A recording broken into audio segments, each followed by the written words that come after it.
자, 계속해서 다음 사연 이어서 가보도록 하겠습니다. 혹시 작년에 2025년 12월 25일에 업로드한 5만 원을 주고 받은 저주의 부적 컨텐츠 본 적 있으신가요? 그럼요. 진짜 잘 챙겨보네요. 그때 남편분이 부적을 받고 정말 고생고생을 하시다가 신기가 있는 와이프가 그걸 알아보고 해결해줬던 아주 신기한 사연이었는데, 당시에 제가 이분의 성함을 은영 씨라고 하면서 은영 씨는 굉장히 퓨어한 신기를 가지고 계신 대표적인 사례다 라고 말씀을 드렸었어요. 그래서 꼭 그 1편을 먼저 보고 오시는 게 오늘 좋을 것 같고, 은영 씨 역시도 저 그 퓨어한 신기 가진 은영입니다 라고 또다시 사연을 보내주셔가지고 바로 2탄입니다. 그분의 마마님 덕분에 제가 했던 행동에 대한 궁금증이 풀렸습니다. 당시에 벨라님도 부적을 갖고 계신다고 했는데 그 캡처해 두었던 부적을 잘 지우셨는지 모르겠어요. 제 남편은 그 부적으로 고생한 후에도 그 기운이 남아있었는지 소소하고 작은 아군에 시달리다가 2025년 12월을 마지막으로 아군 이벤트가 끝이 났습니다. 지금은 매우 잘 지내고 있습니다. 내친 김에 제가 2015년부터 2017년까지 2년에 걸쳐서 겪었던 다른 일을 하나 더 이야기하고 그 일에 대한 궁금증도 한번 풀어보고자 다시 사연을 보냅니다 라고 해주셨습니다. 은영 씨의 시아버지는 조선시대 마인드를 가지고 계시는 분이다 보니까 모든 거를 장남 위주로만 생각하시던 분이셨는데, 워낙 그런 분들이 많잖아요, 옛날 어르신분 중에서는. 근데 그게 좀 많이 심하셨더라고요. 그래서 얼마나 심했으면은 장남보다 돈 잘 벌면 안 돼? 장남보다 더 잘 풀리는 것도 그것도 죄야, 죄. 끝이 아닙니다. 심지어 결혼도 장남보다 일찍 가면 안 된다 라고 늘 얘기하시고 모든 것들이 다 장남 위주인 분이셨다고 합니다. 참고로 은영 씨의 남편은 차남이라서 다른 형제들도 있는데도 불구하고 유독 아버지는 이 차남인 은영 씨의 남편을 가장 제일 마음에 안 들어 하셨대요. 정말 남들이 보면은 저 정도면 진짜 약간 씨다른 자식 아니야? 남의 자식 키우는 거 아니야? 라고 오해할 정도로 심하셨다고 합니다.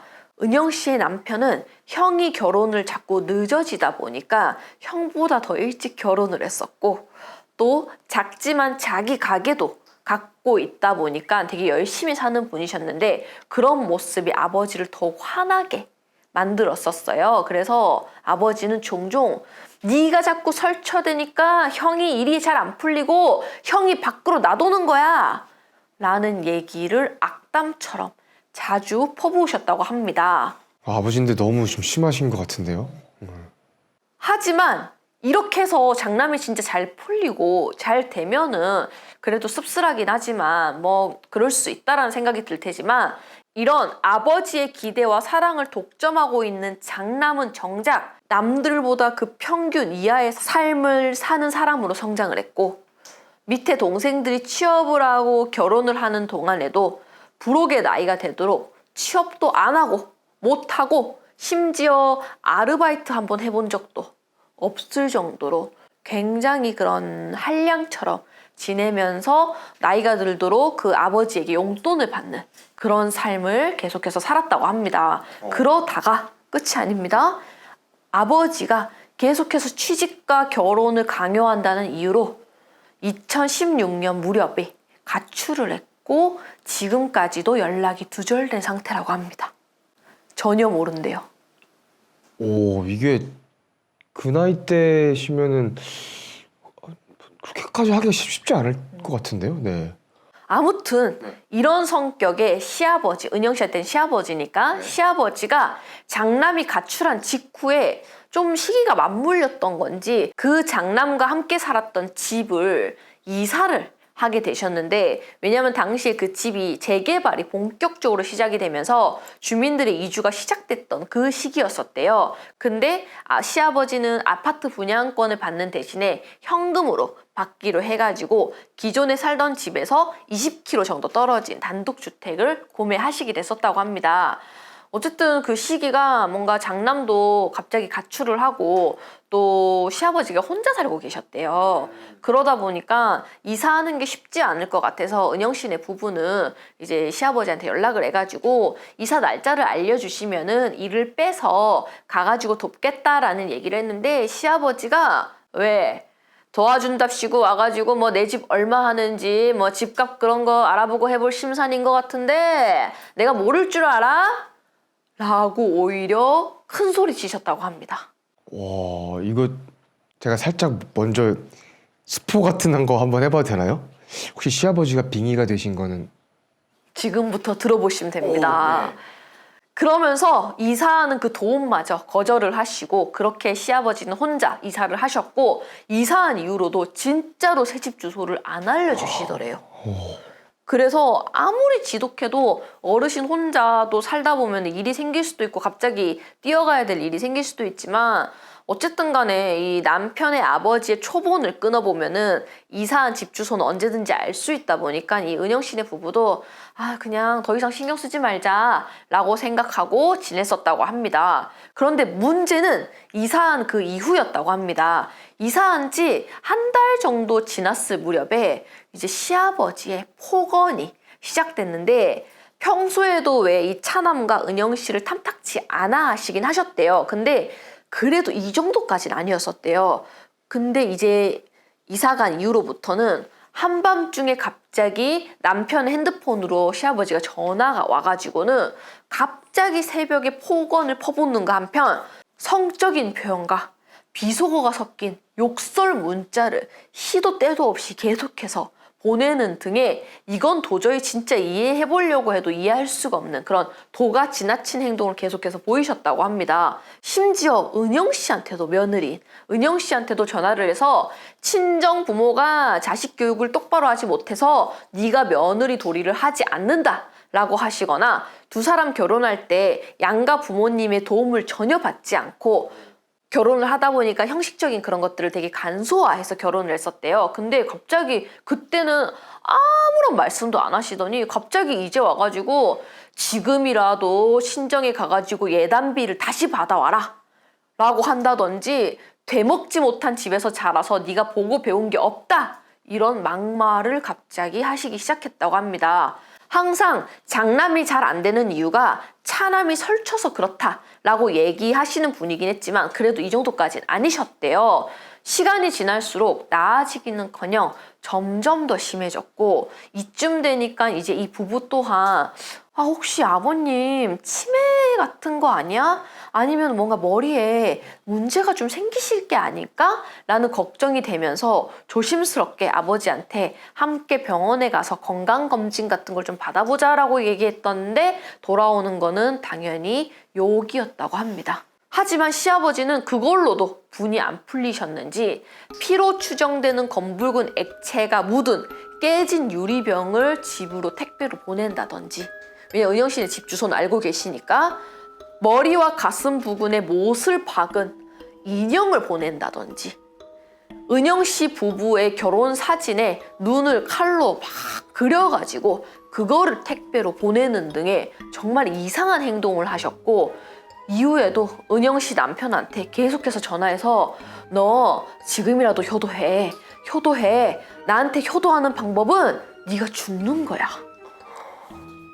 라고 하신다던가 네 마누라를 죽이고 너도 같이 죽어 라는 강요를 계속해서 하는 정말 웬만한 사람들은 견디기 힘든 그런 연락을 문자를 통화를 계속해서 하셨다고 합니다. 결국 참다 못한 남편과 은영 씨는 시아버지를 차단할 수밖에 없게 됐었대요.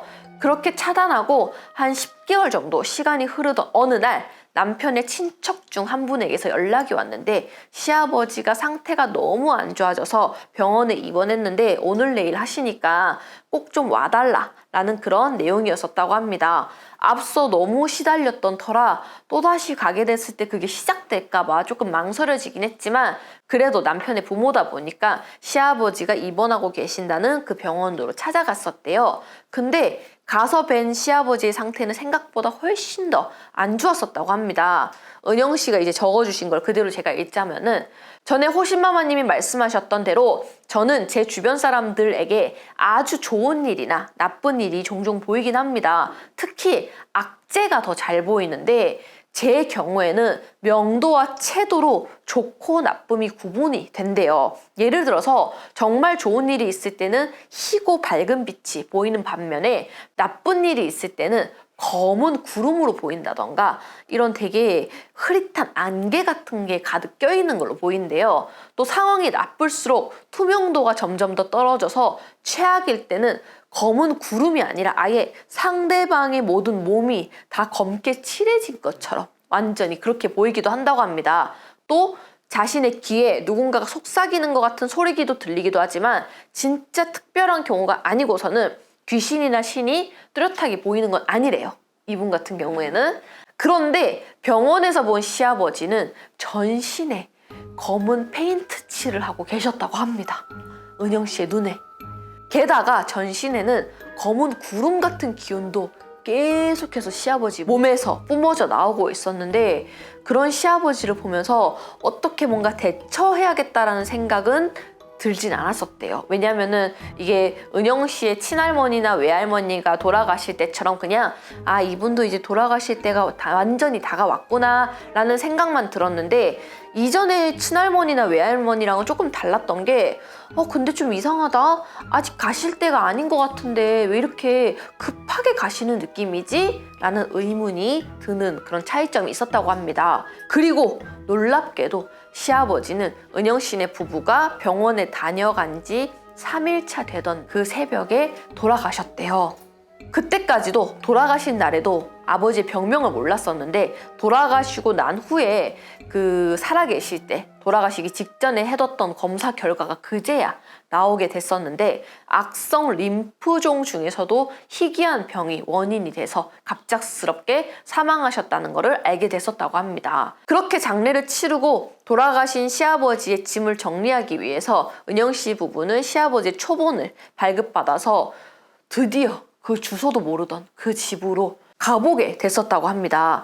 두려워요. 그런 선물을 아니죠. 그런 걸 보내셨던 분이니까 집이 굉장히 막 난장판에 막 그런 악마의 집 같을 것 같아요.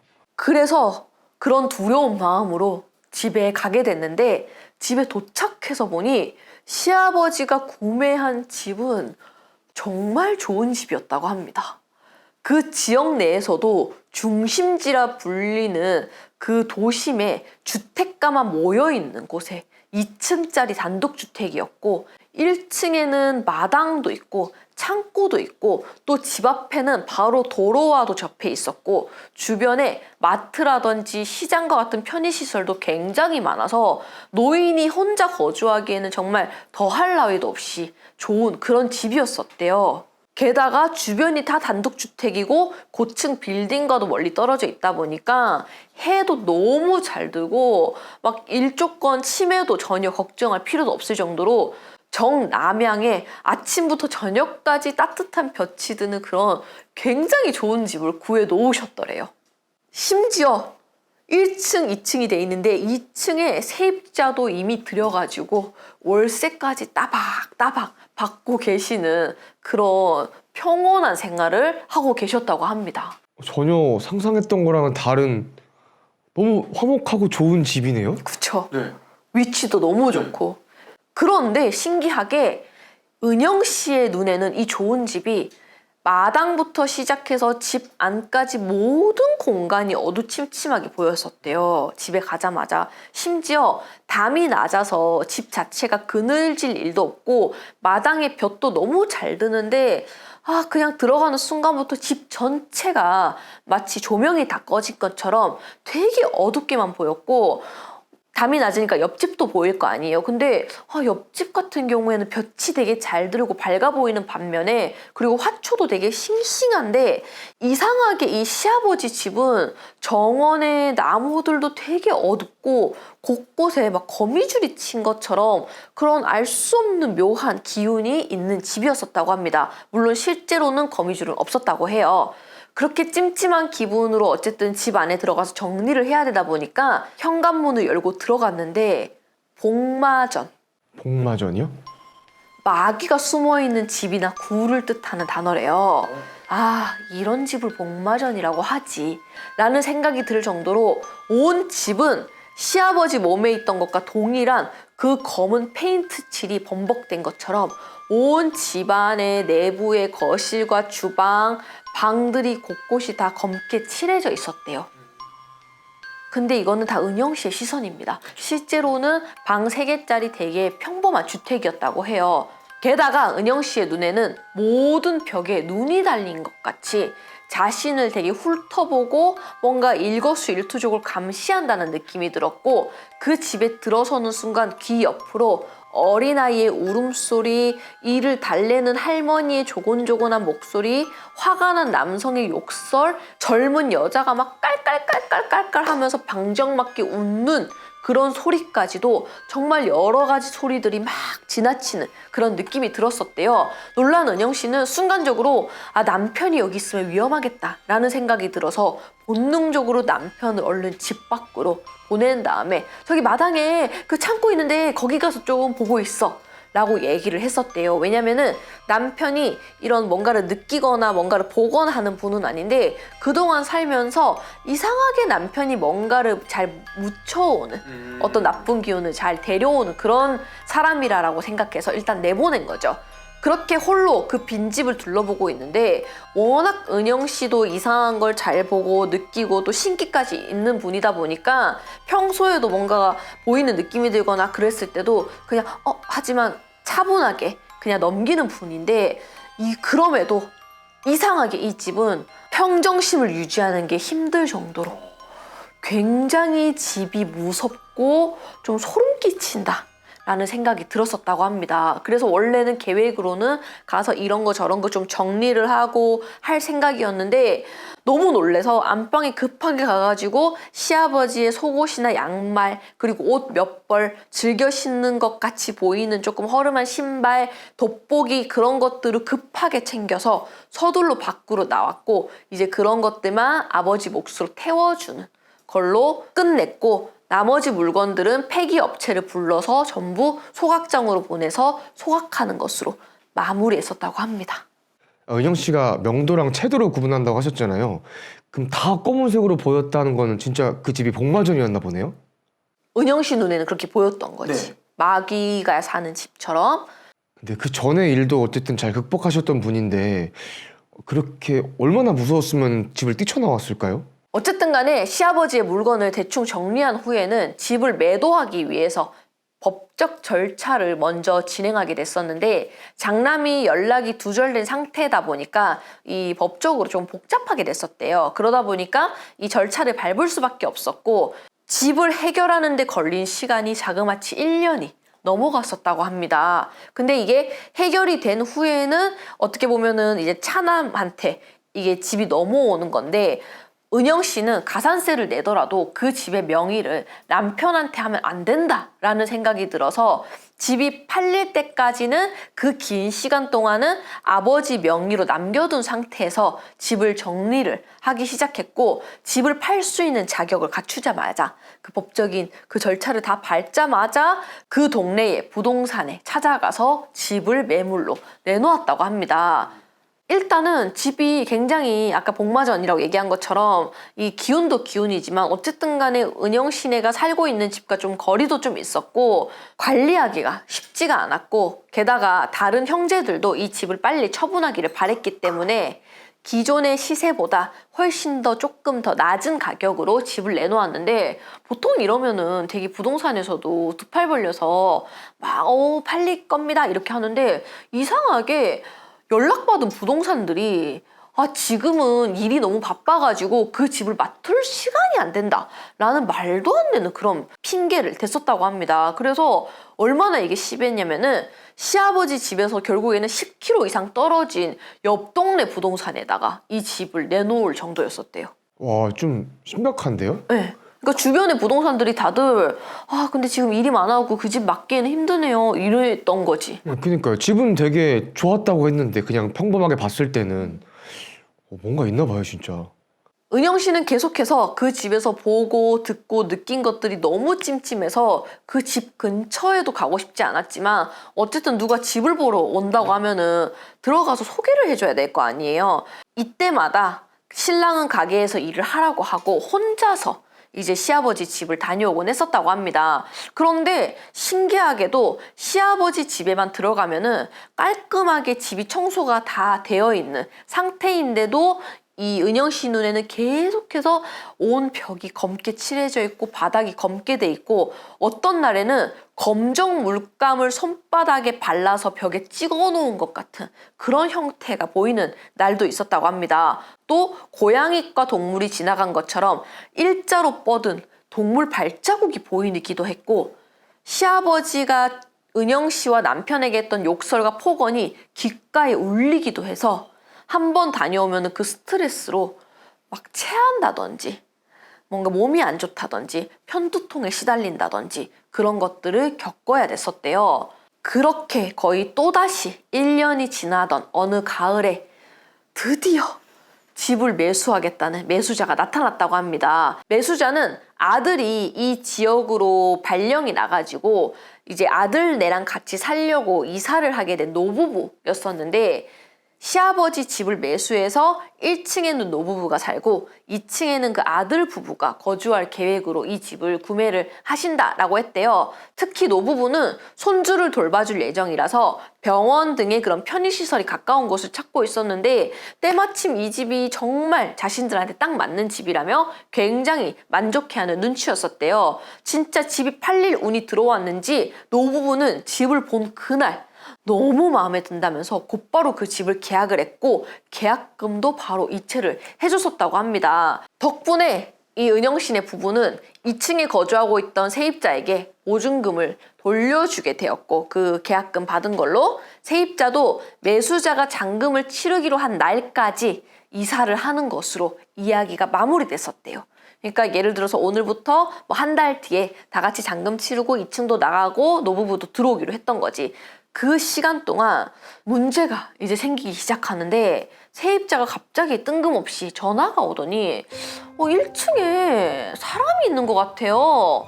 아래층에서 이 천정을 자꾸 치는 건지 바닥이 울려요. 라는 뜬금없는 그런 연락이 왔었대요. 이제 집이 팔리고 나서. 그래서 은영 씨가 놀래가지고 퇴근 후에 차로 1시간 반 거리를 가가지고 확인했지만 역시나 1층은 아무것도 없이 비어져 있었고 누가 들어온 흔적조차 없었다고 합니다. 처음에 이 은영 씨가 그 시아버지 집에 방문했을 때 느낀 그 기운은 전부 다 그대로 남아 있었대요. 그래서 계약이 된 날부터 잔금이 들어오는 날까지 그 시간이 아직 남아 있는데 2층 세입자는 계속해서 밤에 꽹과리나 이런 징치는 소리가 갑자기 들려요. 여자 비명 소리가 들리는 것 같아요. 그 1층에서 남녀 부부가 이거 싸움하는 소리 같은 게 들리는 것 같은데 이게 좀 이상한 것 같은데요? 라고 수차례 항의 전화가 왔고 그때마다 놀란 은영 씨가 그 집에 가봤지만 집은 여전히 아무것도 없는 상태였다고 합니다. 이 외에도 이삿날을 잡고 나서부터 길고양이가 그 시아버지 집 1층 현관 입구에 죽어 있다든지 한 4-5마리 정도의 죽은 쥐가 마당에서 뜬금없이 이렇게 발견된다든지 그런 찝찝하고 불쾌한 일들이 계속해서 반복됐었다고 합니다. 그러는 동안 시간이 지났고 드디어 다행히도 계약이 이행이 돼서 세입자도 원만하게 이사를 가게 됐고 시아버지가 돌아가신 지 이제 시간이 꽤 지난 정도가 돼서야 그 집을 완전히 처분하고 그 집에서 벗어날 수 있게 됐었다고 합니다. 진짜 힘들게 그 집 처분하셨죠. 되게 무서웠을 것 같아요. 이거 안 팔리면 어떡하지 이러면서 그 한 달 사이가 매일 가셨을 것 같아요 진짜. 그치, 팔리기로 했는데 갑자기 일이 생기면 어떡하지? 그런데 그렇게 집을 처분하고 난 이후에는 이제 완전히 끝이다 라고 생각하고 사셨는데 재작년쯤에 우연히 그 지역에 볼 일이 있어서 갔다가 조금은 무서운 소식을 듣게 됐었다고 합니다. 이제 다시 과거로 돌아가서 은영 씨네 부부가 시아버지의 집을 팔게 될 때까지 이 집을 막 누가 보러 오거나 했을 때는 문을 열어주지만 집의 1층도 어쨌든 마당에 관리가 자꾸 돼야 될 거 아니에요. 그러다 보니까 당시에 살던 그 2층 세입자들한테 월세를 받지 않는 조건으로 대신에 이 집의 전반적인 관리를 좀 해달라고 맡겼었대요. 근데 그 집 관리라 해봤자 마당을 뭔가 관리를 해준다든지 정원을 조금 관리를 해준다든지 혹은 대부분은 은영 씨가 와서 다 집을 보여주긴 했지만 정말 어쩔 수 없는 상황에서 진짜 오기 힘들 때는 이 집을 보러 오는 사람들한테 문을 좀 열어줘라. 1층 문을 막 이 정도였기 때문에 세입자도 힘든 일은 아니다 보니까 바로 이 승낙을 했던 거죠. 근데 그때 월세를 받지 않았던 게 그래도 기간이 꽤 길었잖아요. 그러다 보니까 그게 고마웠던 건지 이 세입자 그 아내분과 가끔 그런 안부톡을 막 설날이라든지 이럴 때 주고받곤 했었는데 마침 2025년 말에 그 지역에 갈 일이 생겨서 겸사겸사 잠깐 얼굴을 보기로 했었대요. 왜냐면 그 세입자분은 이사도 그 근처로 하셨기 때문에. 그런데 그때에 아주 섬뜩한 얘기를 듣게 됐었다고 합니다. 자, 지금부터는 좀 복잡합니다. 조금 집중해서 들으셔야 돼요. 2층 세입자는 부부와 자녀들로 4명이 거주를 하고 있었는데 당시에 시아버지가 그 집을 매수한 직후에 2층에 월세를 내놓았고 이 가족들은 곧바로 입주를 하게 됐었대요. 그래서 1층에는 은영 씨네 시아버지가 살고 2층에는 그 가족들이 살고 있었는데 이 세입자 아내는 처음 이사 왔을 때는 되게 집도 되게 위치도 좋고 모든 게 다 좋아 보였는데 이상하게 이사 들어온 날부터 첫날부터 이상한 기운을 좀 감지를 했었다고 합니다. 뭐였냐면은 가장 대표적인 게 이사 온 지도 얼마 안 됐고 전혀 문제가 없는데 주변의 이웃들이 뭔가 약간 자신들을 볼 때마다 약간 수군거리는 것처럼 막 동네 슈퍼에서도 약국에서도 막 자기가 지나갈 때마다 저거 그렇잖아 라고 뭔가 수군거리는 모습이 자꾸만 보인다든지 동네 사람들이 모여있다가도 이 세입자분이 다가가면은 갑자기 다른 얘기를 한다든지 그런 게 계속만 반복됐었고 그렇다고 해서 뭔가 세입자들과 은영 씨의 이 시아버지가 뭔가 막 이상한 행동을 했다거나 막 시아버지가 좀 이상하셨잖아요. 근데 그렇다고 해도 밖에 나가서도 그럴 정도로 그런 건 없었는데도 약간 동네 사람들이 계속 수군거리다 보니까 아이 진짜 왜 저러지? 라고 생각을 했는데 막상 수군거리다가도 어머 누구 댁 왔어? 오늘 날씨 진짜 좋다 그치? 애들 감기 안 걸리게 조심시켜.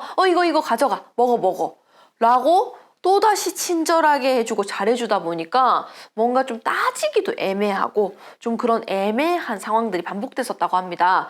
그러던 중에 1층에 사시던 그 집주인 시아버지가 돌아가시게 됐었고 세입자 가족들은 그 집에서 살다가 아까 말했던 그 월세를 안 받고 그 집을 관리해주는 일을 하다가 이후에 그 집에서 500m 정도 떨어진 굉장히 가까운 거리의 집으로 이사를 하게 됐었는데 같은 동네다 보니까 이웃들도 다 똑같을 거 아니에요. 근데 막상 이제 그 집을 이사하고 나니까 그 이웃 주민들이 이 세입자 부부한테 그동안 왜 그런 느낌을 받았는지에 대한 수군거렸던 모든 것들을 얘기를 해주었다고 합니다.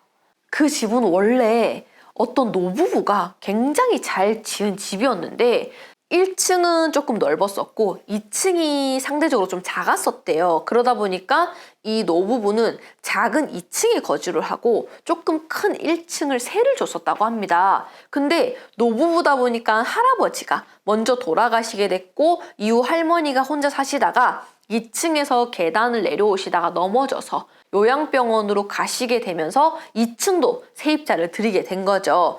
이후에 할머니가 돌아가셨고 그 집은 노부부의 아들한테 상속이 됐었는데 아들은 그 집에 들어오지 않고 계속해서 1층, 2층에 각각 세를 계속해서 줬었다고 합니다. 그런데 문제는 1층 세입자였었는데 세입자 중에 남편이 매일마다 술을 마시고 주사를 부리는 통에 집안이 조용할 날이 아예 없었다고 합니다. 동네에서도 이제 소문이 자자할 정도로.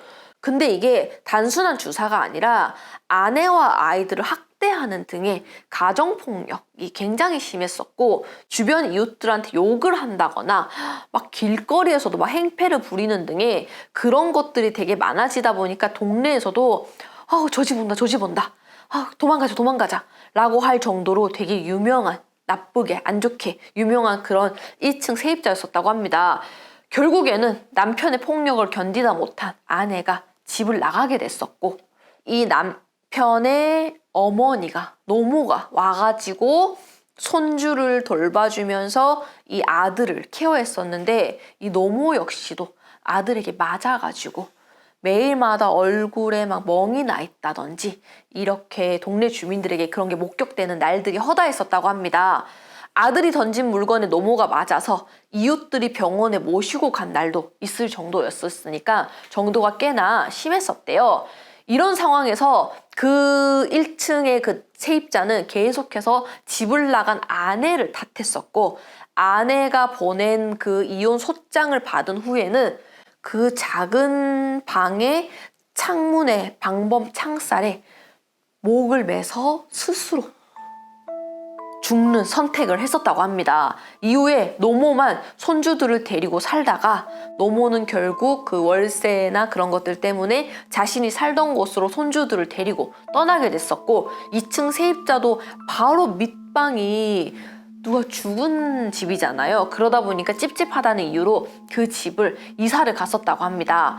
이후에 작은 집이란 소문이 나서 그런지 꽤 오랫동안 집이 비어져 있었는데 그 자리에 새로운 사람이 이사를 오게 됐는데 바로 무당이었다고 합니다.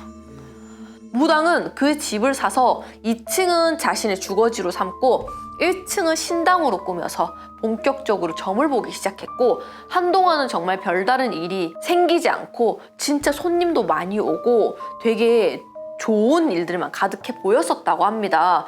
이렇게 손님도 되게 많이 왔었고 또 한 달에 한두 번은 뭔가 굿당을 간다든지 아니면 기도를 하러 간다며 집을 비우기도 했었다고 합니다.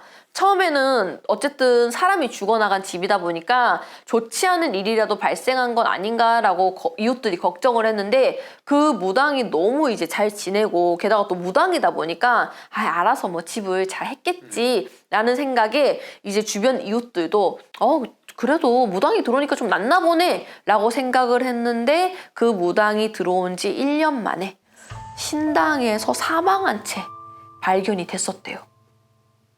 그 무당이요? 1층 신당에서. 이후에 집을 정리하러 온 딸이 무당의 사인이 심근경색이었다라는 말이 있었지만 이미 인근 주민들 사이에서는 진짜 그 집에 뭐가 있나 보다. 어떻게 그렇게 다 죽어나가? 라는 소문이 돌기 시작했다고 합니다. 당시에 그 무당은 그 집을 사서 들어오다 보니까 그 딸이 이제 집을 팔거나 뭔가 새를 놓으려고 백방으로 알아봤으나 들어온다는 사람은 전혀 없었고 왜냐면 동네 소문이 너무 났으니까 무당의 딸은 그 집을 방치하다가 어느 날 인테리어 업자를 불러다가 그 신당의 느낌이 안 나도록 일반 가정집에 되게 인테리어 잘 된 그런 리모델링한 집처럼 다시 싹 공사를 해서는 다시 매수자를 찾기 시작했다고 합니다. 이후에 몇 번 월세를 내는 그런 세입자가 입주를 했지만 이상하게 다들 오래 가지 못하고 계속해서 이사를 갔고 그렇게 무당이 사망한 후 몇 년이 지난 후에 계속해서 사람들이 왔다 갔다 하고 그런 어수선한 틈에 집을 매수한 사람이 나타났으니 그게 바로 은영 씨의 시아버지였던 거야. 굉장히 사연이 많은 집이네요. 네. 하지만 집을 매수한 지 1년이 채 되지 않아서 시아버지가 또다시 사망을 했잖아요. 맞네. 그러다 보니까 동네 사람들 사이에서는 진짜다. 그 집에는 진짜 뭔가가 있어 라는 이야기가 또다시 돌기 시작했던 거죠. 누군가는 자잘한 전 세입자가 원혼이 돼서 집에 붙어 있는 거라고도 했고 또 혹자는 무당이 사망한 후에 그 자식이 제대로 절차를 거치지 않고 신당을 철거해서 신이 노하신 것이라고도 했다고 합니다. 그러니까 부동산에서 다 안 받아줬구나. 10km나 떨어진 이유가 있었네요. 게다가 아까 뭐라고 했어요? 2층 세입자가 이사 갔을 때 동네 사람들 자꾸 수군거렸다 했잖아. 맞아요. 그 또한 저 집 다 죽어나갔잖아. 저 사람들도 죽는 거 아니야? 이 소리였던 거야. 그 수군거리는 소리가. 근데 저 사람들 모르는 것 같아. 얘기해줘야 되는 거 아니야? 이런. 너무 오싹한데요? 근데 어쨌든 간에 이 집이 지금 3명이 지금 다 죽어나간 거잖아요. 첫 번째는 그 아들, 두 번째는 무당, 그리고 세 번째는 시아버지. 거기다가 다 1층에 사는 사람들만. 그렇게 죽어나가는 집이었던 거지. 와, 그 2층에 사시던 분들이 이사하고 나서 그런 얘기를 들은 거잖아요. 그럼 그 한 달 동안 있었던 일이 생각나면서 얼마나 무서웠을까요? 막 무슨 꽹과리 소리가 들리네, 남녀가 싸우는 소리가 들리네.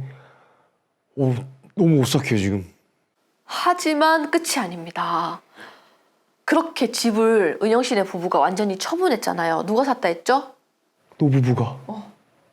노부부가 그 집이 너무 마음에 든다면서 병원도 근처에 있고 너무 좋다 하고 구입을 하셨고 1층에는 노부부가 살고 2층에는 아들 부부가 살았다고 했잖아요. 근데 이후에 듣게 된 얘기로 그 아들 부부에게는 3명의 자녀가 있었는데 맞벌이인 아들 부부가 출근하면은 노부부가 그 아이들을 1층에 데려와서 1층에서 같이 케어도 하고 돌봐주면서 그렇게 생활하는 그런 집이었다고 합니다. 그중 첫째가 유독 이 조부모를 잘 따라서 밤에도 1층에서 함께 잠을 잘 정도였는데 그 집에 이사 온 지 6개월도 채 안 돼서 첫째가 낮잠을 자던 중에 돌연사로 사망했대요. 근데 너무 지금 갑자기 뇌가 뒤죽박죽 돼가지고 그 어린애가 어떻게. 근데 심지어 그것도 2층에서 자야 될 애가 1층에 내려와서 자고 있었잖아. 그러네. 그래서 당시에 아이의 나이가 한 5살 정도 됐었는데 정말 잘 뛰어놀 정도로 건강한 아이였는데 갑자기 돌연사에서 그 노부부와 그 아들 부부의 충격이 엄청나게 컸었다고 합니다. 이 일로 노부부는 너무 충격이 컸던 나머지 이제 할머니가 갑작스럽게 치매가 오게 됐었고 이 치매 온 노인과 어떻게 보면은 더 어린 아이들이 있을 거 아니에요. 서너 살쯤 된 아이들을 돌보는 문제로 아들 부부와 할아버지 사이에서는 계속해서 다툼이 생기게 됐었다고 합니다. 원래는 굉장히 사이가 좋은 가족들이었는데 결국에는 아들 부부가 아이들만 데리고 근처 아파트로 이사를 해버렸고 이후에는 할아버지가 혼자서 할머니를 돌보면서 그 집에서 생활을 하시다가 얼마 안 가서 할아버지가 굉장히 점잖하고 좋으신 분이셨는데 술을 마시고 행패를 부리거나 할머니한테 이제 죽어라면서 뭔가 이렇게 목을 조르거나 그런 행동이 나타나면서 이제 주변의 이웃들이 계속해서 신고를 해야 되는 그런 이상 증세가 나타나기 시작했고 보다 못한 아들 부부가 이 노부부를 요양원에 모시는 것으로 그 이후에 이 이웃들도 이 노부부의 소식은 더 이상 알기 어려워졌다고 합니다. 진짜 복마전이네요. 그래서 그 집은 현재까지도 은영 씨네한테 샀던 그 노부부 중 할아버지와 아들의 공동 명의로 지금까지도 돼 있대요. 알아봤더니 이후에 들리는 얘기로는 이제 집을 구매하는 게 아니라 세입자들이 이후에 이사를 오긴 했지만 정말 다들 짧게만 살고 다들 이사를 재계약도 안 하고 이사를 갔었다고 합니다. 와, 이게 실화라니까 믿기지가 않고 좀 개인적인 바람이라면 안 팔렸으면 좋겠어요. 그래서 이 분이 왜 2025년 말에 그 세입자 아내를 만났었다고 했잖아. 그 지역에 가서. 그래서 그때 들은 얘기로도 여전히 빈집으로 방치된 상태로 있다고 합니다. 그래서 은영 씨도 가서 한 번만 그 집 한번 보고 올까? 라는 호기심이 들기도 했지만 몇 년 전에 그 눈으로 보이고 귀로 들렸던 것들을 다시 겪을까 봐 가보지는 못했대요. 그 근처까지만 가보고. 그리고 은영 씨와 만났던 그 세입자 말로는 그 명의인 아들이 무당을 불러가지고 뭔가 구술을 한다거나 뭔가 약간 집 근처에 부적이 있다거나 이런 것들이 있긴 했지만 그 이후로도 세입자들은 오래 살지를 못하고 집은 여전히 팔리지 않는 그런 상태로 남아있고 오히려 구술한 후에 앞집 아주머니가 그 집에서 여자 울음소리가 들리는 그런 소리를 들었다라고 한다든지, 옆집에서는 우연히 창문 연다고 창밖을 이렇게 내다봤는데 그 집에 안에 어떤 사람이 있는 건지, 안에 어떤 사람과 눈이 마주쳤다라든지, 그 집에 여전히 귀신이 살고 있다라는 소문만 계속해서 지금까지도 동네에 돌고 있대요. 와, 이거 너무 기묘한 이야기고 무슨 예전에 어디서 들었던 전래 뭐 무슨 무서운 이야기 같은 느낌이에요. 근데 이 이야기는 당연히 실화이고 이분은 1탄 그 부적 얘기까지 겪으실 정도로 저도 좀 놀래긴 했었는데, 이분이 이렇게 써주셨어요. 혹시 자잘한 영가가 터에 남아있을 경우 이 집처럼 그 집에 거주하는 사람들에게도 계속해서 영향을 주기도 하나요? 또 본래 장남만을 위하시는 분이셨지만 시아버지가 아무리 그래도 우리 부부한테는 전에 하지 않았던 그런 수위 높은 악담을 퍼붓고 저주했던 행동에 이 집에 영향이 있었을까요? 라고 물어보셨어요. 저도 궁금해요. 왜냐면은 사람의 문제가 아닌 것 같아요. 이거는 그 집에서 계속 일어나는 문제니까. 예전에 말씀해 주셨던 터 이런 거에 대한 문제일까요? 제가 봤을 때 이게 자살한 영가가 터에 남아있을 경우 거주하는 사람들에게서 계속 악영향을 미치냐, 이것보다는요, 그렇게 자살하신 분들은 어떻게 보면은 피해자거든요. 그래서 제가 봤을 때는 이거는 단순히 그냥 제일 처음에 그 아들이 그때 자살했다 했잖아, 작은 방에서. 그게 시작이 돼가지고 이 집에 거주하는 사람들한테 악영향을 끼치는 게 아니라, 보통 이 정도로 굉장히 셀 정도면은 집 짓기 전부터 이 터가 문제가 있었던 거예요. 보통은 이 정도로 셀 정도면은. 그러니까 정리를 하자면은 이게 단순히 그냥 내가 이사를 간 집에 알고 보니까 전에 살던 사람 혹은 전전에 살던 사람이 그 집에서 돌아가셔갖고 스스로 가셔가지고 내가 이상하게 꿈에 뭔가 시달리는 것 같다, 뭐가 누가 자꾸 여자가 들린다, 뭐가 목소리가 들린다 하는 이런 것 같은 경우에는 그 여자분의 영향을 받을 수는 있지만 그 여자분이 이 집 때문에 죽었다고 볼 수는 없거든. 왜냐면 그 여자분이 어떤 조상의 문제라든지 혹은 밖에서부터 어떤 귀신 때문이라든지 그 여자분이 빙이라든지 이유는 되게 다양해요. 그거는 집 때문이라고 볼 수 없는데 이 집은 100% 집 때문은 맞습니다. 그래서 아마 그 처음에 지으셨던 분들이 집을 짓기 전부터 이 땅에서부터 문제가 있는 거예요. 그러니까 이런 문제 있는 땅에 집을 짓고 살다 보니까 그 땅과 가장 가까운 1층에 계속해서 문제가 생기는 거예요. 아마 그 작은 방에서 시작됐다고 하면은 그 작은 방의 주변이나 어쨌든 밑에와 관련된 쪽으로 1층이니까 어떤 땅 밑에 쪽으로 굉장히 안 좋은 기운이 있을 확률이 높습니다. 이 정도로 들어오시는 이 집을 매수하시는 모든 분들이 다 죽어나갈 정도면은 이거는 100% 집의 문제고요. 그것도 아까도 얘기했잖아. 아드님이 뭐 구술했다, 무당이 들어왔다 이랬는데도 불구하고 다 죽었다라는 거는 정말 엄청난 기운을 갖고 있는, 악의 기운을 갖고 있는 그런 집이라는 거죠.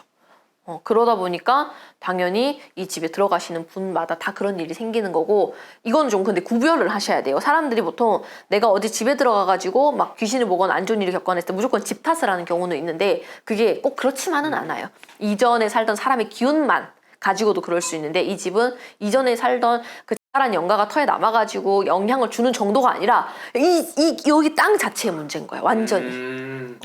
근데 그게 맞을 것 같아요. 그냥 잘 모르는 제가 생각해도 그 사람이 무슨 깜짝이야! 죄송합니다. 네. 그 사람이 무슨 원한을 가지고 그런 건 아니잖아요. 그냥 혼자 속상해서 잘한 거니까.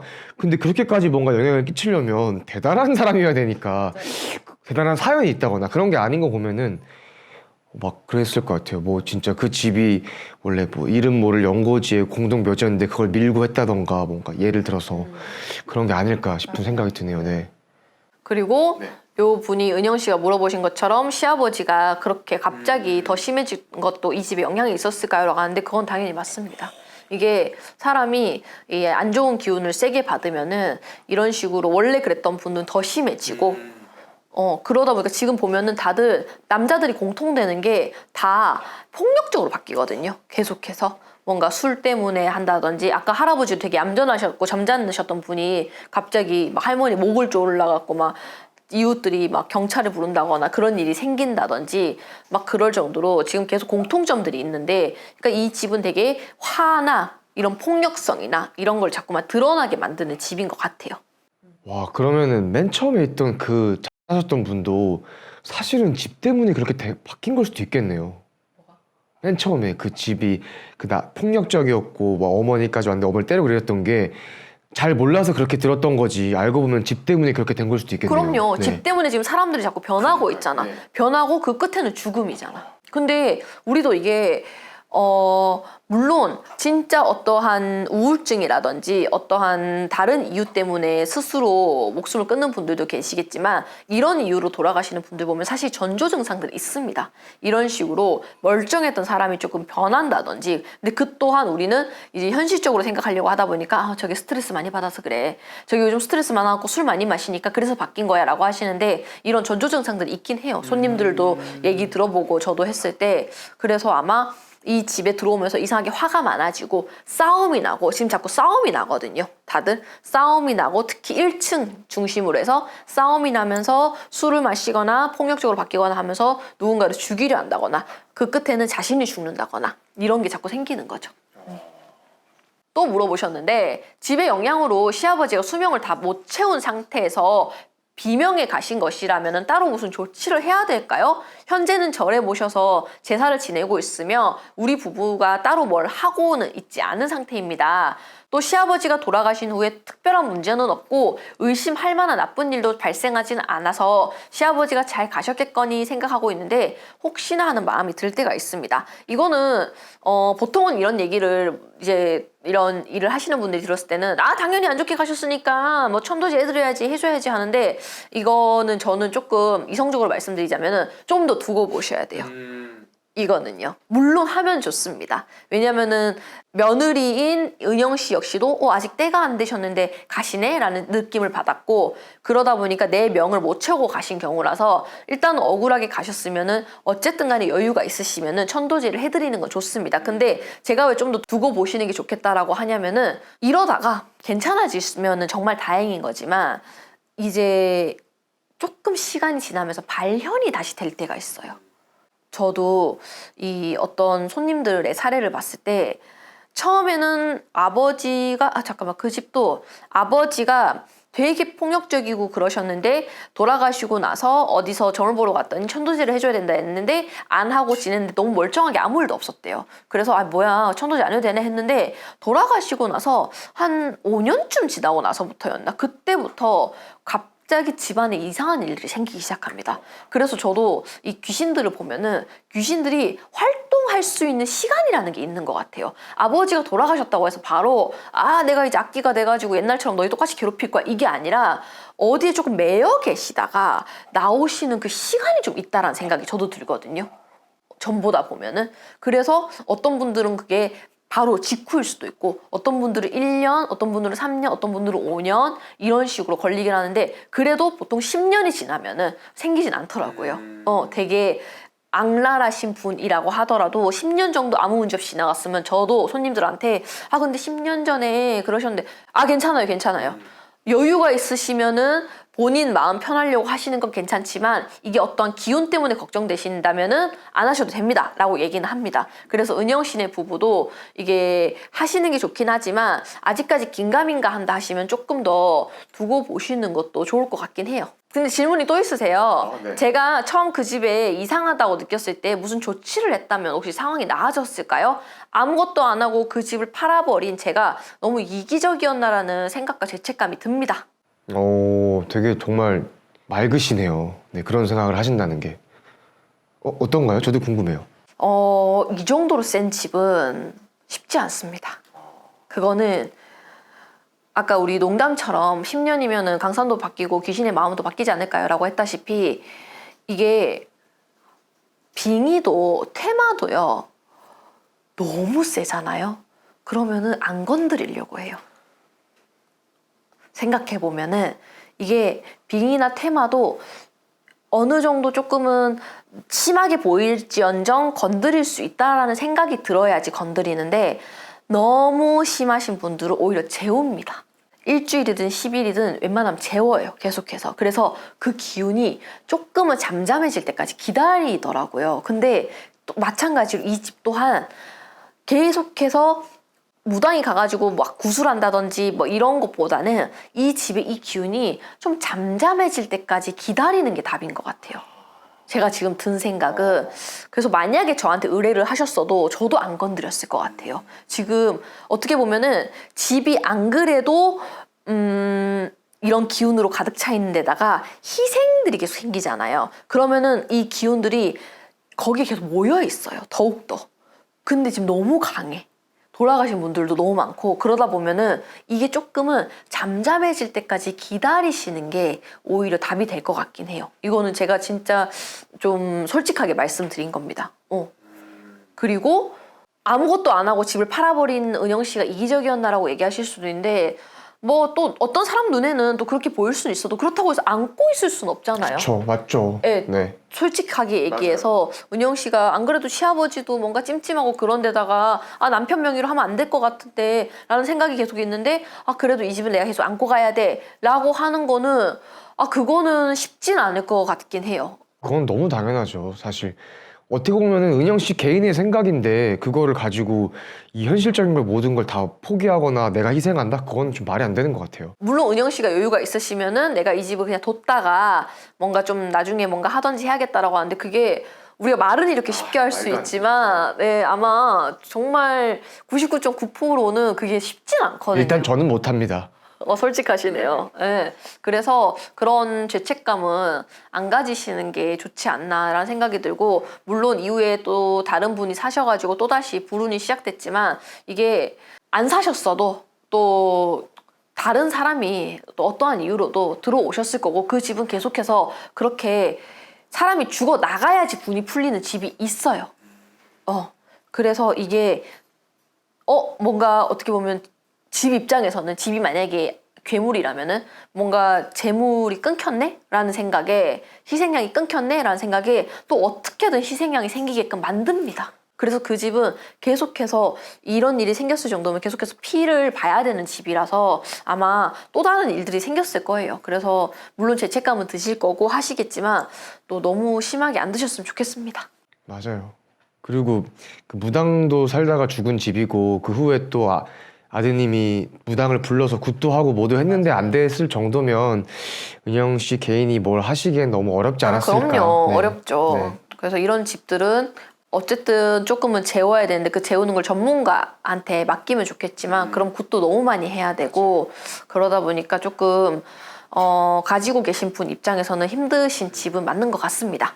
그리고 또 써주신 게, 이건 최근에 방송 보다가 생긴 질문인데 정말 꿈꾸면서 이건 꿈이다 라고 자각하는 사람들이 잘 없나요? 전 무섭거나 불쾌한 꿈을 꿀 때면은 이거 꿈이잖아, 왜 꿈이 왜 있다고야 라는 생각이 들면서 잠에서 깨거나, 잠에서 깨지 않을 때는 뭔가 그 상황에서 벗어나려고 뭔가 노력을 한다든지, 예를 들어서 살인마 쫓기는 꿈을 꾸면은 꿈인 걸 인지하고 바로 주변에 있던 몽둥이로 살인마를 때린다든지, 그런 일들이 많은데 다른 사람들도 다 그런 줄 알았어요 라고 마무리에 써주셨습니다.